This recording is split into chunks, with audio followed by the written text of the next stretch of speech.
up, YouTube? Welcome back for more common sense, logic, and reason. And as always, thank y'all for joining me today.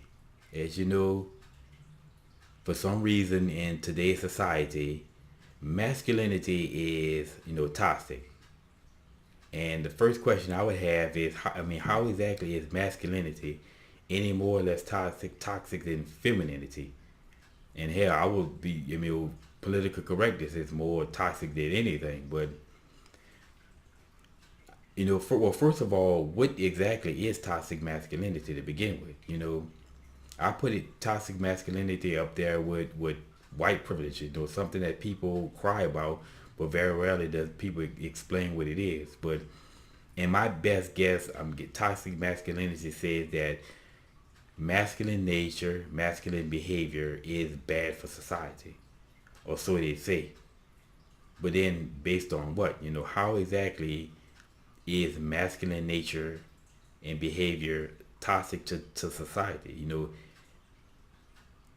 Is the fact that toxic masculinity has been the defensive force for any society is men that go out on the battlefield and defend countries and lands and nations, not women. Is it toxic society that men have to sign up for selective service and women don't?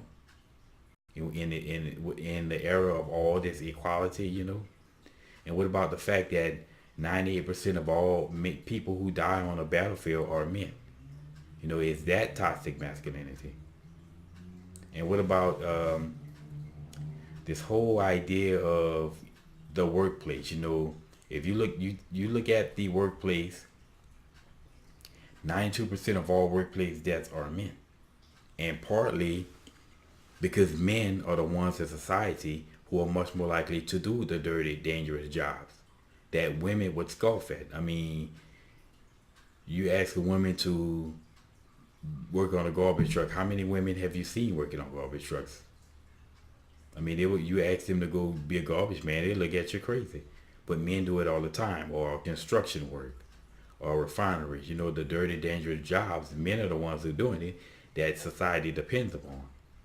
Again, is that toxic masculinity?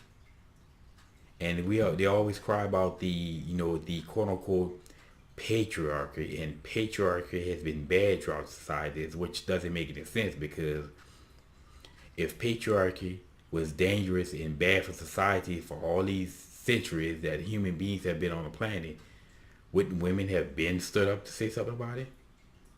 And wouldn't society have been destroyed if masculinity and patriarchy was so bad and toxic?